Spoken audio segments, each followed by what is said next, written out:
Assalamualaikum Mei, minal aidin wal faizin, normal batin ya. Waalaikumsalam Nya, minal aizin wal faizin juga. Lu katanya mau tanya-tanya soal sahabat Nabi, Umar bin Khattab kan? Iya Mei, kebetulan gue harus presentasi hari Jumat tentang sahabat Nabi Umar bin Khattab. Tapi gue masih belum ngerti, boleh jelasin gak ya? Aman kok, di sini gue udah invite beberapa teman gue yang bisa bantu jelasin kau juga tentang Umar bin Khattab. Langsung aja guys. Halo Nya, jadi gue jelasin dulu siapa sih Umar bin Khattab. Umar bin Khattab lahir di Mekah sekitar 13 tahun setelah kelahiran Nabi Muhammad. Dan awalnya beliau merupakan salah satu penentang agama Islam. Namun di tahun ke-6 kenabian, beliau memeluk agama Islam dan bahkan menjadi salah satu pembela terkuatnya. Setelah hijrah, beliau menjadi sahabat dekat Nabi dan sering dilibatkan dalam musyawarah penting. Sepeninggalan Abu Bakar, beliau ditunjuk menjadi khalifah kedua. Kepemimpinannya dikenal tegas, adil, dan membawa banyak kemajuan bagi umat muslim. Setahu gue, Umar bin Khattab itu adalah seorang pemimpin revolusioner yang berhasil menggabungkan wilayah ekspansi masif mulai dari Palestina, Persia, hingga Mesir loh Nya. Dengan penetapan sistem administrasi negara yang sangat sistematis, seperti contohnya penetapan kalender Hijriyah. Terus juga Nya, beliau ini dikenal sebagai sosok yang sangat toleransi terhadap umat agama lain loh. Bahkan beliau berani melakukan ijtihad demi kemaslahatan umum. Dan dalam konteks soal hukumnya, seperti sistem talak 3, merupakan salah satu cara beliau untuk mengedukasi orang-orang mengenai sucinya ikatan pernikahan.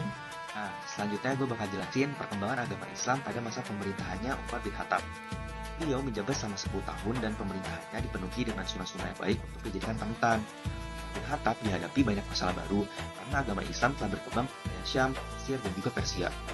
Beliau mendirikan masjid di setiap kota yang telah ditaklukkan oleh Arab, lalu mengirimkan sahabat Nabi untuk menjadi guru di masjid-masjid tersebut. Jadi Umar bin Khattab benar-benar memperluas wilayah kekuasaan Arab dan mengajarkan agama Islam di wilayah yang telah ditaklukkan olehnya.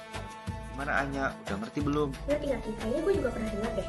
Terus selanjutnya setelah wafat Nabi Muhammad, wahyu sebagai sumber hukum Islam pun berhenti. Namun kepemimpinan umat tetap berlanjut melalui khalifah yang bertugas menjaga persatuan, menegakkan keadilan, dan mengatur kehidupan masyarakat.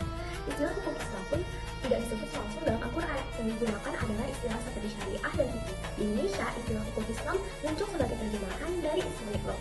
Para ulama juga memiliki perbedaan pandangan. Ada yang mengartikan hukum Islam sebagai fikih, yaitu hasil pemikiran manusia, dan ada juga yang memaknainya sebagai hukum yang langsung bersumber dari Al-Quran dan juga Sunnah. Jadi, salah satu khalifah yang paling berpengaruh dalam perkembangan hukum Islam adalah Umar bin Khattab. Setelah wafatnya Abu Bakar, kepemimpinan dilanjutkan oleh Umar bin Khattab sebagai khalifah kedua. Di masa Umar ini, wilayah Islam berkembang pesat banget, sampai ke Palestina, Syria, Irak, Persia, dan Mesir. Salah satu kebijakan penting beliau adalah menetapkan tahun Hijriah sebagai sistem penanggalan Islam. Selain itu, Umar juga dikenal toleran terhadap pemeluk agama lain. Di bidang hukum, beliau memisahkan kekuasaan peradilan dari pemerintahan dan menunjuk hakim di berbagai wilayah.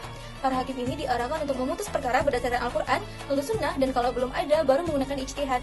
Makanya, Umar dikenal sebagai pemimpin yang tegas tapi tetap adil, karena setiap kebijakan yang diambil selalu berorientasi pada keadilan dan kemaslahatan umat. Ngomongin soal Umar bin Khattab, ada juga kebijakan-kebijakan penting Umar bin Khattab.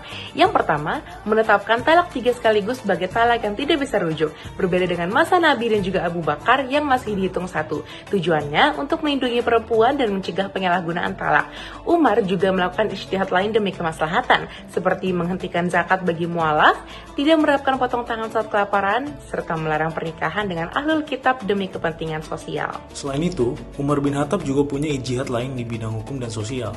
Misalnya, pembagian harta, rampasan perang, dibedakan berdasarkan jasa, dan tanah rampasan tidak dibagi, tapi dijadikan sumber pemasukan negara. Di hukum keluarga, beliau juga mengatur masa iddah dengan lebih tegas, termasuk memberi sanksi untuk pelanggaran. Lalu, di hukum pidana, kalau pembunuhan dilakukan secara bersama-sama, semua pelaku tetap dihukum. Dari sini terlihat kalau ijtihad Umar fokus pada keadilan, pencegahan pelanggaran, dan kemaslahatan masyarakat. Jadi, sebagai penutup, Umar bin Khattab adalah pemimpin yang sukses, mujtahid yang cerdas, dan sahabat Rasulullah yang setia. Selama 10 tahun menjadi khalifah, ia memimpin dengan tegas dan strategis sehingga memperluas wilayah Islam. Meski ijtihadnya kadang tampak berbeda secara tekstual, semuanya tetap sejalan dengan tujuan hukum Islam. Umar wafat pada usia 63 tahun, meninggalkan teladan kepemimpinan yang adil dan visioner. Jadinya, itu tadi kisah tentang sahabat Nabi Umar bin Khattab. Gimana? Udah jelas belum? Udah jelas banget, gue udah siap buat presentasi hari Jumat nanti.